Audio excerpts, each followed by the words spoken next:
Sounds good. Thank you. Appreciate your time today. Certainly a crazy set of circumstances to start practice, but guys have been doing a good job in the pre-season practice portion of it. They've worked hard. It's a fun group every day. They're anxious to get started, a little bit more extended type practices. A lot of good combination of returning guys plus new guys to the program. Older guys are giving great leadership and doing a good job and kind of setting the standards. So anxious to get going and look forward to the year ahead, and hopefully it's somewhat normal in terms of playing ball games. It's certainly going to be different in some areas, but playing ball games, getting into the conference play, having somewhat normal season going ahead. All right, I'm going to have Eric Bailey lead us off with questions. Well, Lon, I was just wondering, how much do these kids, when they came back over the summer, and how much do they really need basketball after this pandemic, and how much are you sense that excitement moving forward with the schedule now forming in front of them? Yeah, I sense that basketball is kind of their comfort zone when they come to practice every day, when they're around each other, when they're in the gym. During all the craziness that's going around in other areas of their life. I think in the gym they kind of forget all that and able to focus on what they love to do. So they need that. I think as anyone would need what they're most comfortable and most enjoy doing. And basketball is that out, if you will, for the guys, and they look forward to it. Then Garen Emig will go to you next. How you doing, Lon? Doing well. How you doing? I'm good, man. Good to see you again. You too. Not just for you guys, but for the sport. What do you foresee as some of the primary challenges of playing a season in conditions like this? Well, staying healthy is probably the most obvious one. From a roster standpoint, there's going to be some games perhaps with a different looking roster from one opponent to the next. The travel, the accommodations on the road. Just talking with Coach Shep about all the different things we have to consider that we haven't considered before. Like at home games, there's not going to be any unofficial visits. There's not going to be any recruits attending. How do you deal with players getting with their families after ball games? Things that you kind of take for granted in a normal season. So many of those things. When you travel, is it one bus? Is it two buses? When you fly, is it a bigger plane so you can spread out? Is it, who knows? All those areas need to be considered. And I think OU's done an exceptional job, since students have come back to campus, not only athletic department, but campus-wide. They've got their protocols, and our medical folks have done a terrific job. Okay, thank you. You bet. We'll go to Parker next. Yeah, Coach, appreciate your time this afternoon. I'm just curious, do you have any updates on Elijah Harpless and Mo Gibson's status? I know last we talked, I believe you were at least hoping that they'd be granted immediate eligibility. No update as far as a ruling. Again, we'll make application for each as we've done. We'll go to the hands of the NCAA committee on the eligibility aspect of it. No response at this point. Expect something in the near future. Certainly, the season's still 6-7 weeks away, but it'll be approaching more quickly than we might imagine. Thanks, Coach. Yep, thank you. Next up is Joe Bettner. Lon, how much is it going to help maybe having such a veteran team? I know you got Mo and Elijah, but how much is it going to help having a veteran team considering how strange this season might be this year? Probably, in a year where, veteran experience does help. No question about it, given the shortened, length of, maybe practice time, the protocols in and around ball games, the additional distractions that might be available that the older guys might be able to deal with better than someone coming on as a freshman or a newcomer. And we've got a good mix. We've got a good veteran group in terms of experience, and like you say, Elijah and Mo, having a couple years under their belt as well. So we've got several upperclassmen that have been through, Big 12 type stuff in the past. Has anyone stood out as a leader over the off season?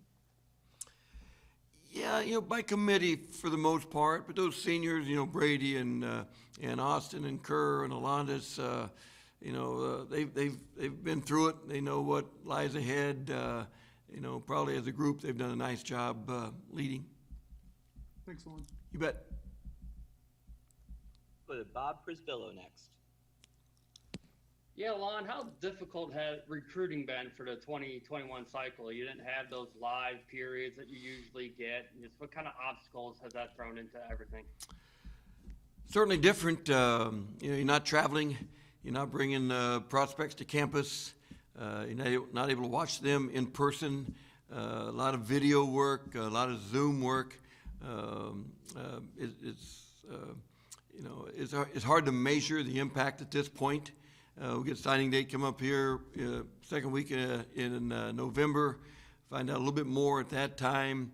But as far as where we stand right now with the idea of signing guys in November, from a numbers standpoint and a possibility standpoint, not really any different than previous years. But again, it's definitely different. And it's really different for the prospects themselves. They've not had a chance to get to campuses, to spend time on official visits or unofficial visits. Certainly different in their world. Probably more so affects them, I think, more than the universities. It's certainly different for the universities, but we've done all this for several years where a prospect hasn't really gone through their junior or senior season in a recruiting manner. As once in a lifetime thing for them, so really different for them. Next, we'll go to Jacob Unruh. Hey, Lon, Kerr obviously showed a lot of improvement last year. What have you kind of seen from him early in these workouts and getting ready for practice? Yeah, really excited for Kerr. He's made a lot of progress, and I think this year will be another year where he takes a big step, a little bit more scoring. He's always protected the rim. He's very, very good defensively in guarding ball screens and communicating from that kind of that back line of support defensively. Got a good feel for the game.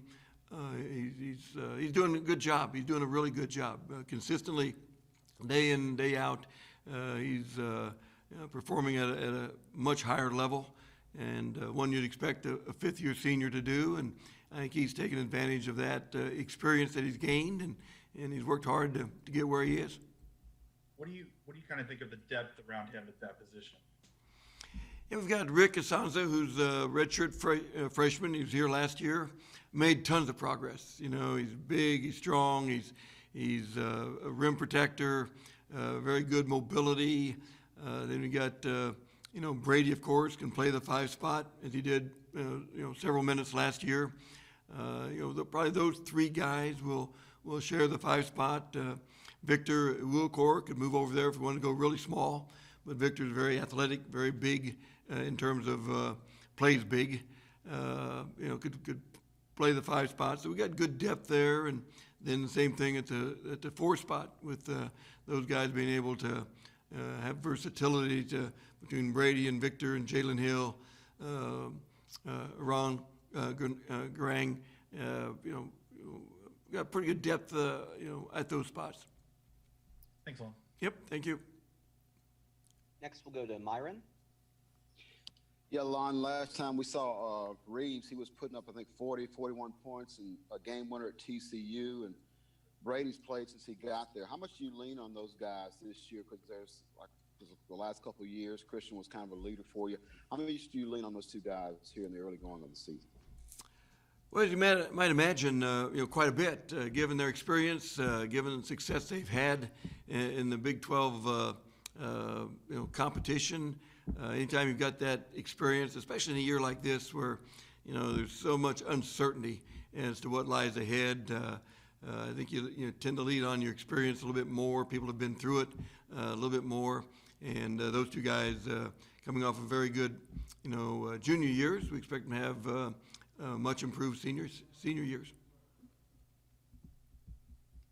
Next, we'll go to Austin Curtright. Hey, Lon, thanks for doing this. So, you lost Jamal Banamy in the offseason to transfer, and, Davion might not have had the season he quite wanted last year. What have you kind of seen from him and his development this year, especially because, he might have that added responsibility on the court this season? Yeah, Davion's done a really good job. I thought last year he made some adjustments during the year to where he ended up, playing pretty well. Again, you come in with certain level of expectation. Some of that's fair, some of it's not. And I thought Davion adjusted well to that during the season. And he's come back bigger, stronger, working hard. Really, he's improved physically. He's improved, shooting the ball. He's done a nice job. And he's been consistent in practice to this point, and anxious to get started with full-time practice later this week. Then we'll go back to Bob Prisbillo. Yeah, Lon, how much emphasis has there been on mental health? I mean, football lost spring practice. You guys lost conference tournament, NCAA tournament. How tough was that for those guys to get over, and what did you try to do to try to help them? Yeah, I'm sure it's impacted some more than others. Outwardly they seem to responded well to it. Anytime you lose your conference tournament, you lose your NCAA tournament opportunity. The workouts in April, the workouts in June, July, you lose all of that, and you kind of roll with it. You make adjustments for it. On the surface, it seems like our guys have handled it in a great way. We talk to them a lot. They seem to be, solid footing, feeling good, anxious to get the season started. If there's anyone that's been affected by it, more than what you would be just a very normal, and they've handled that well, then we'd be surprised. We think everyone's in great shape and feeling good. They're disappointed by, some things they missed out on, but they've, we've talked early on, the big thing is from an attitude standpoint is how we respond and how we just remain flexible and adjust to whatever comes and realize it's not going to be normal. It might not be fair to what the norm would be, but adjust and move on. And our guys have done a good job to this point. All right, just due to time with some athletes coming up as well, we only have time for one more question, so Garen Emig is going to close us out.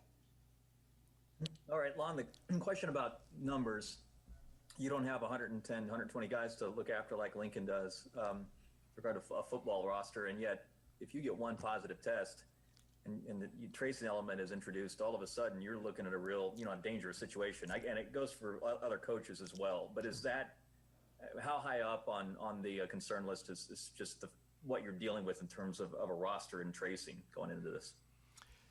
Going into the year, I think that would have to rank really high in terms of concern. As you say, one positive, tagged along with the tracing could reduce your roster by 50% or even more. And I think moving 2 conference games prior to Christmas was a great idea by the conference. Gives us that window of a week prior to conference tournament to make up games if any should have to be postponed.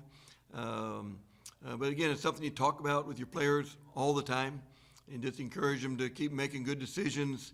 Hang with the people they're comfortable with. Is not fair in terms of what a normal college year would be like. But again, I think our guys have handled that very well to this point. And yet, it, like you say, it doesn't take but just one, I don't know if it's a mistake, but one misstep in being wrong place, wrong time, and all of a sudden you can trace it back to your roommates, back to teammates, and have half your team, not available for a couple weeks. That's the world we live in for a season, And if that happens, we'll adjust to it. Hopefully it doesn't, but you have to anticipate that possibility. Okay, thanks. You bet. Thank you.